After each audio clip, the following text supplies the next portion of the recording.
Ako si Juan Crisostomo Ibarra I. Magsalin. Ako ang sinasagibing tagapagligtas ng San Diego. Sa bayang pinagtabuyan ang liwanag at tinakip ng dilim. Tayong mga Pilipino ang magsisilbing ilaw. Ibarra! Teniente Ibarra! Ano yung nananaas? Alam ko nangyari sa iyo. Ano talaga ang nangyari sa aking ama? Pinakukay ng isang private ng iyong mama at pinapon sa iyo. Sino ang prayo ito? Si Padre.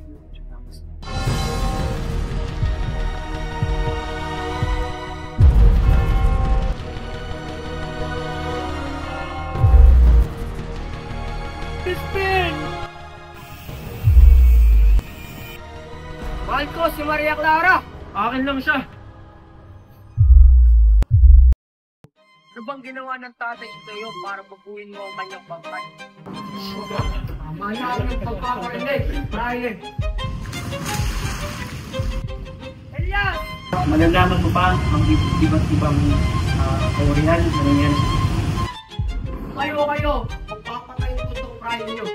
Senyor Ibarra, huwag na huwag kang pupunta doon sa bato dahil may nagtatangkang pumatay sa iyo. Kapitan Tiago, asan na aking minamahal si Maria Clara?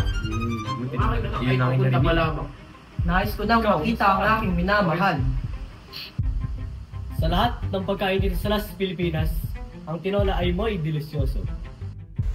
Pagkatapos siyang tanggapin ng aking ama at turing siyang kaibigan, ganito ang kanyang iaasa.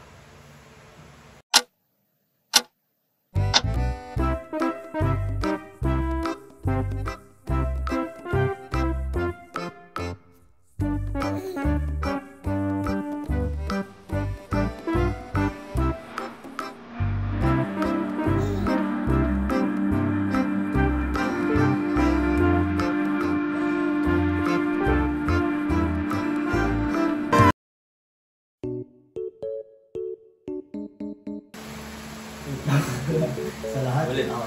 Kaya... Papagubo ka na. Gulo mo? Ha? Gulo mo, pre. Hindi siya magulo kasi... Alam ko ang iyong nangyari sa pagkamatay ng iyong ama. Ano nang nangyari sa aking ama? Ang iyong ama na binangko. Ano? Paano siya namatay? Ang iyong ama ay nagkasakit. Diyan yung kausapin mo. Magbilang ka na lang ulit. Magbilang ka na. Dapat parang nagkakalimuan. Diyan ako usapin mo. Go. Mahal ko si Maria Clara! Ano sa'yo na siya? Take 6. Ayan, naka-play na to. 1, 2, 3, go! Meron isang idol dyan. Nagpatuloy na eskwelahan. Ano yun? Nagpatuloy sa eskwelahan. Ibarra! Ano? Ano yung nangyari? Teniente Ibarra? Alam ko ang iyong nangyari sa iyong ama. Ano ka na nangyari sa aking ama? Ang iyong ama ay nagtapos